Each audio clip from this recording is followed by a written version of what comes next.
ಚನ್ನಪಳ್ಳಿ media YouTube ಚಾನಲ್ಗೆ ತಮ್ಮೆಲ್ಲರಿಗೂ ಆದರದ ಆತ್ಮೀಯ ಸ್ವಾಗತ. ಸ್ನೇಹಿತರೆ, ನಾನು ಬೆಂಗಳೂರಿಗೆ ನನ್ನ ಮಗನ ಮನೆಗೆ ಬಂದಿದ್ದೇನೆ. ಅವನು ಈ ಬನ್ನೇರುಘಟ್ಟ ಹತ್ರ ಕಾಸರಗುಪ್ಪೆ ಅನ್ನುವಂಥಲ್ಲಿ ಒಂದು ಸುಂದರವಾದಂತಹ ಉತ್ತರ ಭಾರತದ ಮಾದರಿಯಲ್ಲಿರುವಂತಹ ದೇವಾಲಯಕ್ಕೆ ಕರ್ಕೊಂಡು ಹೋಗ್ತೇನೆ ಅಂತ ಹೇಳಿದ್ದಾನೆ. ಅವನ ಜೊತೆಗೆ ಹೊರಟಿದ್ದೇನೆ. ನೋಡಿ, ಈಗ ಬಂದಿದ್ದೇನೆ. ಏನು ಇಷ್ಟೊಂದು ದೇವಾಲಯದ ಮೇಲ್ಗಡೆ ಸಾವಿರಾರು ಪಕ್ಷಿಗಳು ಹಾರ್ತಾ ಇರೋದನ್ನು ನೋಡಿ ಆಶ್ಚರ್ಯ ಆಯ್ತು. ಹತ್ತಿರದಲ್ಲಿ ನೋಡಿದಾಗ ಅದು ಪಾರಿವಾಳ ಅಂತ ಗೊತ್ತಾಯ್ತು. ಎಷ್ಟು ಚೆನ್ನಾಗಿದೆ ನೋಡಿ.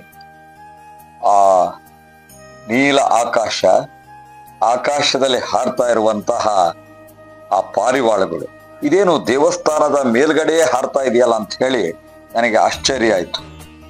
ಕೇಳಿದೆ, ಏನಿದು ಅಂತ. ಆಗ ಅಲ್ಲಿದ್ದವ್ರು ಹೇಳಿದ್ರು, ದೇವಸ್ಥಾನದ ವತಿಯಿಂದ ಮೇಲ್ಗಡೆ ಇರುವಂತ ಈ ಪಾರಿವಾಳಗಳಿಗೆ ಆಹಾರ ಸಿಗ್ತಾ ಇರೋದ್ರಿಂದ, ಆಹಾರ ಹಾಕ್ತಾ ಇರೋದ್ರಿಂದ ಇಷ್ಟೆಲ್ಲ ಪಾರಿವಾಳಗಳು ಇದೆ. ನೋಡಿ ಸ್ನೇಹಿತರೆ, ಈಗ ನಾನು ದೇವಾಲಯದ ಮುಂದುಗಡೆ ಬಂದಿದ್ದೇನೆ. ನೀವೇ ನೋಡ್ತಾ ಇದ್ದೀರಲ್ಲ, ಸಾಮಾನ್ಯವಾಗಿ ನಮ್ಮ ಕರ್ನಾಟಕದಲ್ಲಾಗ್ಲಿ ದಕ್ಷಿಣ ಭಾರತದಲ್ಲಾಗ್ಲಿ ಈ ಉತ್ತರ ಭಾರತದ ಶೈಲಿಯಲ್ಲಿರುವಂತಹ ದೇವಾಲಯಗಳು ಬಹಳ ವಿರಳ.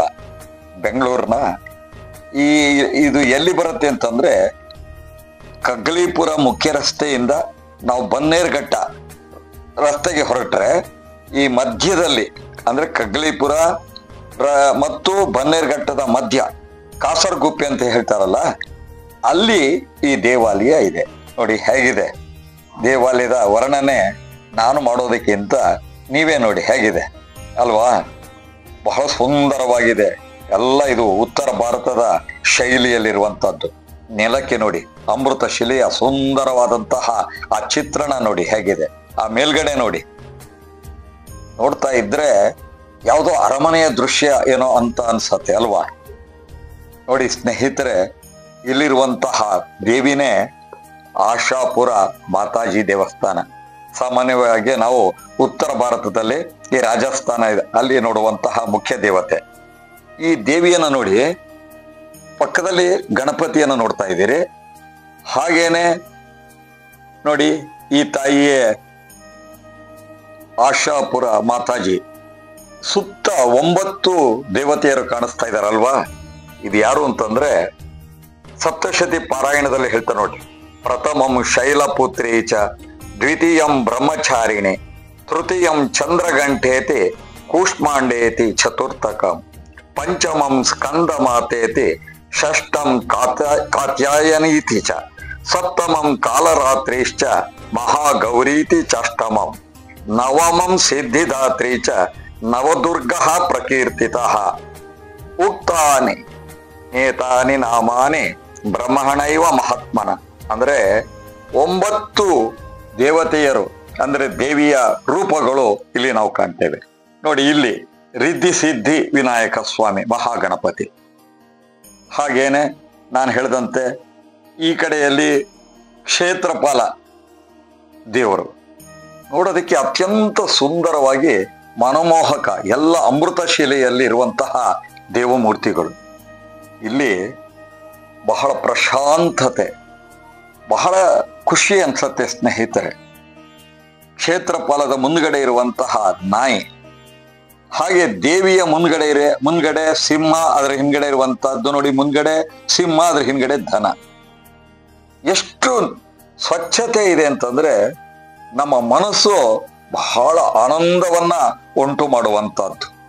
ಹಾಗೇನೆ ನಾವು ಸಾಮಾನ್ಯವಾಗಿ ಈ ರಾಜಸ್ಥಾನ ಹಾಗೆ ದೆಹಲಿ ಆ ಕಡೆ ಉತ್ತರ ಭಾರತದಲ್ಲಿರುವಂತಹ ದೇವಸ್ಥಾನದ ಶೈಲಿಯಲ್ಲಿ ವಾಸ್ತುಶಿಲ್ಪ ಆ ರೀತಿಯಲ್ಲಿ ಇದೆ ನೋಡಿ. ಕೆತ್ತನೆಗಳು ಹೇಗಿದೆ, ಎಲ್ಲ ಸುಂದರವಾಗಿ ಡಿಸೈನ್ ಅಲ್ಲಿ ಸುಂದರವಾದ ಬಣ್ಣಗಳು, ಅಲಂಕಾರಗಳು. ಚಿತ್ರದಲ್ಲಿ ನಾವು ಬಣ್ಣ ಕೊಡ್ತೀವಲ್ಲ, ಅಷ್ಟು ಚೆನ್ನಾಗಿದೆ ನೋಡಿ ಅಲ್ವಾ.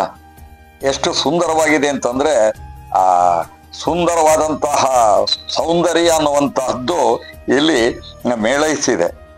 ಈಗ ನಾವು ನೋಡಿದ ಹಾಗೆ ಇಲ್ಲಿ 3 ನೋಡುದು ನೋಡಿ. ರಿದ್ಧಿ ಸಿದ್ಧಿ ವಿನಾಯಕ ಮೊದಲನೇ ಹೋದಾಗ ನಮ್ಮ ಎಡಗಡೆಯಲ್ಲಿ, ಮಧ್ಯದಲ್ಲಿ ಇರುವಂತಹದ್ದೇ ಆಶಾಪುರ ಮಾತಾಜಿ, 9 ದೇವಿಯರ ರೂಪಗಳು ಸುತ್ತ ಇದೆ. ಅದರ ಪಕ್ಕದಲ್ಲಿ ಇರೋದು ಕ್ಷೇತ್ರಪಾಲ. ಹಾಗೆ ಮೇಲ್ಗಡೆಗೆ ನಾವು ಸುತ್ತ ಬರ್ತಾ ಇದೀವಲ್ಲ, ಮೇಲ್ಗಡೆ ಈ ಪ್ರತಿಯೊಂದು 3 ಗರ್ಭಗುಡಿಗಳು, ಅದರ ಮೇಲ್ಗಡೆ 3 ಗೋಪುರಗಳು ಇದಾವೆ ಸ್ನೇಹಿತರೆ. ಬಹಳ ಚೆನ್ನಾಗಿದೆ. 3 ದೇವತೆಗಳಿಗೂ 3 ಮೇಲ್ಗಡೆ ಗೋಪುರಗಳು. ಹಿಂದ್ಗಡೆ ತೋರಿಸ್ತಾ ಇದ್ದೀನಿ ನೋಡಿ ದೇವಾಲಯದ ದೃಶ್ಯ. ಎಷ್ಟು ಚೆನ್ನಾಗಿದೆ ಅಂತಂದ್ರೆ ಅದನ್ನ ವರ್ಣನೆ ಮಾಡೋದಕ್ಕೆ ಒಂಥರದ ಬಂಗಾರದ ಬಣ್ಣವನ್ನು ಕೊಟ್ಟಿದ್ದಾರೆ ಹೊರಗಡೆಗೆ. ಮುಂದ್ಗಡೆ ನೀವು ನೋಡಿದ್ರಿ ಅನೇಕ ರೀತಿಯ ಬಣ್ಣಗಳು, ಸುಂದರವಾದಂತಹ ಅಮೃತ ಶಿಲೆಯ ಕಲ್ಲುಗಳಿದ್ದ ಹಾಗೆ. ಸಾಮಾನ್ಯವಾಗಿ ನಾವು ಇದನ್ನೆಲ್ಲ ನೋಡುವಂತದ್ದೆಲ್ಲ ಉತ್ತರ ಭಾರತದಲ್ಲೇನೆ, ಅದರಲ್ಲೂ ಈ ರಾಜಸ್ಥಾನ, ಉತ್ತರ ಭಾರತದ ಉತ್ತರ ಪ್ರದೇಶ, ಈ ರೀತಿಯಲ್ಲಿ ನಾವು ನೋಡ್ತೇವೆ. ನೋಡಿ ಹೇಗಿದೆ ಇದರ ಕಲಾ ವೈಭವ ಇದೆಯಲ್ಲ. ಇದನ್ನ ನಾವು ಇಲ್ಲಿಗೆ ಬಂದಾಗ ನಮ್ಗೆ ಏನ್ ಅನ್ಸತ್ತೆ ಅಂತಂದ್ರೆ, ಈ ದೇವಸ್ಥಾನಕ್ಕೆ ಒಳಗಡೆ ಇದನ್ನೆಲ್ಲ ನೋಡ್ತಾ ಇದ್ದಾಗ ನಾವೆಲ್ಲೋ ಉತ್ತರ ಭಾರತದ ಪ್ರವಾಸದಲ್ಲಿದ್ದೀವಿ ಅಂತ ಅನ್ಸತ್ತೆ ಅಲ್ವಾ. ಸಾಮಾನ್ಯವಾಗಿ ಎಷ್ಟೋ ಜನಗಳಿಗೆ ಈ ವಿಚಾರವೇ ಗೊತ್ತಿಲ್ಲ. ಇದರ ಪ್ರಕೃತಿಯ ಸೌಂದರ್ಯ ಹೇಗಿದೆ ಅಂತಂದ್ರೆ, ಸ್ವಲ್ಪ ದೂರ ಹೋದ್ರೆ ಬನ್ನೇರುಘಟ್ಟೆಯ ಕಾಡು ಕಾನನ ಇದೆ. ಈ ಕಡೆ ನೋಡಕ್ ಹೋದ್ರೆ ಕಗ್ಲಿಪುರದ ರಸ್ತೆ ಆದ್ರೂ ಅಲ್ಲೆಲ್ಲ ಹೇಗಿದೆ ಅಂತಂದ್ರೆ ಈ ಪ್ರಾಕೃತಿಕ ಸೌಂದರ್ಯ, ಗಿಡ ಮರ, ಒಳ್ಳೆ ವಾತಾವರಣ ಅನ್ನುವಂಥದ್ದು ಪರಿಶುದ್ಧವಾಗಿರುತ್ತೆ. ಇಲ್ಲಿಗೆ ಬಂದಾಗ ನಮ್ಮ ಮನಸ್ಸು ಪ್ರಶಾಂತತೆಯಿಂದ ಕೂಡಿರುತ್ತೆ ನೋಡಿ. ಅಷ್ಟೇ ಅಲ್ಲ, ನೋಡಿ ಅಲ್ಲೆಲ್ಲ ತೋರಿಸ್ತಾ ಇದೆ, ಇಲ್ಲಿ ಭೋಜನದ ವ್ಯವಸ್ಥೆ ಇದೆ. ಹಾಗೇನೆ ಇಲ್ಲಿ ಬೋರ್ಡ್ ಕಾಣಿಸ್ತಾ ಇದೆ, ಹಿಂದಿ ಒಳಗೆ ಬರೆದಿದ್ದಾರೆ. ಅಂದ್ರೆ ಇದನ್ನ ಉತ್ತರ ಭಾರತದವರು ಇದನ್ನ ನಿರ್ವಹಣೆ ಮಾಡ್ತಾ ಇದ್ದಾರೆ, ಏನೇನು ಅಲ್ಲಿ ಸೇವೆಯನ್ನ ಸಲ್ಲಿಸಬಹುದು ಅನ್ನುವಂಥದ್ದನ್ನ. ಹಾಗೇನೆ ನೋಡಿ ಇಲ್ಲಿ ಮಕ್ಕಳಿಗೆ ಒಂದು ಪಾರ್ಕ್ ಇದೆ ಆಟ ಆಡೋದಕ್ಕೆ. ನೋಡಿ ಎಷ್ಟು ಚೆನ್ನಾಗಿದೆ, ಮಕ್ಕಳು ಆಡ್ತಾ ಇದ್ದಾರೆ ನೋಡಿ. ಅಂದ್ರೆ ನಾವು ದೇವಾಲಯಕ್ಕೆ ಹೋದಾಗ ಒಂದ್ ರೀತಿಯ ಮನಸ್ಸಿನ ಪ್ರಶಾಂತತೆಯನ್ನ, ಮಕ್ಕಳಿಗೂ ಆನಂದ ಸಿಗತ್ತೆ ಮತ್ತು ದೊಡ್ಡವರಿಗೂ ಸಹ. ಈ ರೀತಿಯ ನೋಡಿ, ಅದೇ ನಮ್ಮ ದೇವಾಲಯದ ಈ ಧಾರ್ಮಿಕ ಮತ್ತು ಸಾಂಸ್ಕೃತಿಕ ಮತ್ತು ಈ ರೀತಿಯ ಆಕರ್ಷಣೆಯಿಂದಲೇ ನಮಗೆ ದೈವತ್ವದ ಕಡೆಗೆ ಹೋಗೋದಕ್ಕೆ, ಪ್ರಶಾಂತತೆಯ ಕಡೆಗೆ, ಮನಸ್ಸಿನ ನೆಮ್ಮದಿಯ ಕಡೆಗೆ ನಾವು ಹೋಗೋದಕ್ಕೆ ಸಾಧ್ಯ ಆಗತ್ತೆ. ಅಲ್ಲಿ ಮುಂಗಡೆ ಪಾರ್ಕ್ ಇದೆ ನೋಡಿ. ಹಾಗೆ ಪೂಜಾ ಸಾಮಗ್ರಿಗಳು, ಇಲ್ಲಿ ಹೂವು ಹಣ್ಣು ಅನ್ನೋದಕ್ಕಿಂತನೂ ಕೊಬ್ಬರಿ, ಸೀರೆ ಅನ್ನುವಂಥದ್ದು. ಆಮೇಲೆ ನೋಡಿ ಆ ಉತ್ತರ ಭಾರತದ ಶೈಲಿಯಲ್ಲಿರುವಂತಹ ಎಲ್ಲಾ ರೀತಿಯ ಪೂಜಾ ಸಾಮಗ್ರಿಗಳನ್ನ ನಾವು ಇಲ್ಲಿ ನೋಡಬಹುದು. ಇಲ್ಲೇ ತಗೊಳ್ಬೇಕಾಗತ್ತೆ. ಈ ರೀತಿ ಹೂವು ಅನ್ನುವಂಥದ್ದೇನಿಲ್ಲ ಇಲ್ಲಿ. ಹಾಗೇನೆ ನೋಡಿ ಮುಂದ್ಗಡೆ ಎಷ್ಟು ಪ್ರಶಾಂತತೆ, ಪಾರ್ಕ್ ಹೇಗಿದೆ ನೋಡಿ ಅಲ್ವಾ. ಈ ರೀತಿಯ ದೇವಾಲಯಗಳು ನಮ್ಮಲ್ಲಿ ಬಹಳ ವಿರಳವೇ. ಯಾಕೆಂತಂದ್ರೆ ಈಗ ಅಂತ ನೋಡಿ, ಹೊಸತನ ಮತ್ತು ನಮ್ಮ ಇಡೀ ಭಾರತ ದೇಶವೇ ಏಕತೆಯಿಂದ ಕಾಣಬೇಕಾದ್ರೆ ನಮಗೆ ಈ ಉತ್ತರ ಭಾರತದ ದೇವಸ್ಥಾನಗಳು ದಕ್ಷಿಣ ಭಾರತದ ದೇವಸ್ಥಾನಗಳು ಉತ್ತರ ಭಾರತದಲ್ಲಿ, ಹೀಗಿದ್ದಾಗ ಒಂದ್ ರೀತಿಯ ಐಕ್ಯತೆ, ಏಕತೆ ಕಾಣಿಸ್ತದೆ ನೋಡಿ. ದೇವಾಲಯದ ಹೊರಗಡೆಯಿಂದ ದೃಶ್ಯವನ್ನ ತೋರಿಸ್ತಾ ಇದ್ದೇನೆ. ಹಾಗೆ ಆಫೀಸ್ ಅಲ್ಲಿ ಇರುವಂತದ್ದು, ಹಾಗೆ ಭೋಜನ ಶಾಲೆ ಇದೆ. ಹೋದಂತ ಭಕ್ತಾದಿಗಳಿಗೆ 6 ಗಂಟೆ ಒಳಗೆ, ಸಂಜೆ 6 ಗಂಟೆ ಒಳಗೆ ಅಲ್ಲಿ ಯಾವ್ಯಾವ ರೀತಿಯ ಭೋಜನದ ವ್ಯವಸ್ಥೆ ಇದೆ ಅನ್ನೋದನ್ನ ನೀವು ಅಲ್ಲಿ ಹೋದಾಗ ನೋಡ್ಕೊಳ್ಬಹುದು. ಹಾಗೇನೆ ನೋಡಿ ನಿಮಗೆ ಹೊರಗಡೆ ಎಲ್ಲ ದೃಶ್ಯವನ್ನ ನಾನು ತೋರಿಸ್ತಾ ಇದ್ದೇನೆ. ಹಾಗೇನೆ ದೇವಸ್ಥಾನದ ಒಂದು ಸುತ್ತನ್ನು ನಾನು ಬರ್ತಾ ಇದ್ದೇನೆ.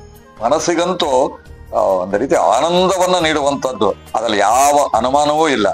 ಹಾಗೇನೆ ಅಲ್ಲಿನ ಪ್ರಕೃತಿ ಇದೆಯಲ್ಲ, ಅದು ಸಹ ನಮ್ಮ ಜೊತೆಗೆ ಕೈಗೂಡಿಸುವಂಥದ್ದು, ಸಹಕರಿಸುವಂಥದ್ದು, ಒಳ್ಳೆ ತಂಗಾಳಿ ಬೀಸುವಂಥದ್ದು. ಹೇಳದ್ನಲ್ಲ, ಕಾಡಿರೋದ್ರಿಂದ ನೋಡಿ. ಮತ್ತೆ ತೋರಿಸ್ತಾ ಇದೆ ನೋಡಿ, ಪಕ್ಷಿಗಳು ಸಹ ಸ್ವತಂತ್ರವಾಗಿ ಹೇಗೆ ಹಾರ್ತಾ ಇದ್ದಾವೆ. ಹಾರುತ್ತಿವೆ ಪಕ್ಷಿಗಳು, ಅದರಲ್ಲೂ ಪಾರಿವಾಳಗಳ ಸಮೂಹ ನೋಡಿ. ಹೇಗೆ ನೋಡ್ತಾ ಇದ್ರೆ ಮಕ್ಕಳಿಗಂತೂ ಬಹಳ ಆನಂದವನ್ನ ಅದನ್ನು ನೋಡ್ತಾನೆ ಹಾಗೆ ತಲ್ಲೀನಾಗೋಗ್ಬಿಡ್ತು. ದೇವಸ್ಥಾನದ ಮೇಲ್ಗಡೆಯ ದೃಶ್ಯವನ್ನ ಮತ್ತೊಮ್ಮೆ ನಿಮಗೆ ತೋರಿಸ್ತಾ ಇದ್ದೇನೆ.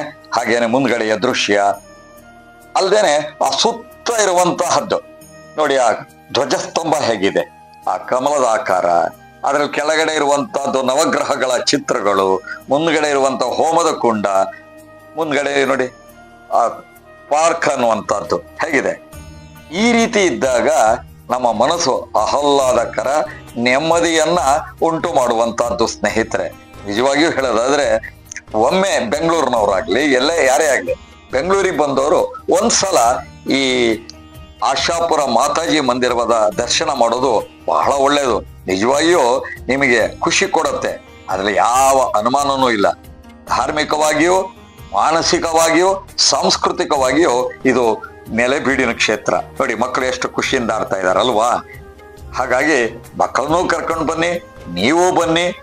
ಇದು ಅತ್ಯಂತ ಸುಂದರವಾದಂತ ರಮ್ಯ ಪ್ರದೇಶ. ನಮಸ್ಕಾರ.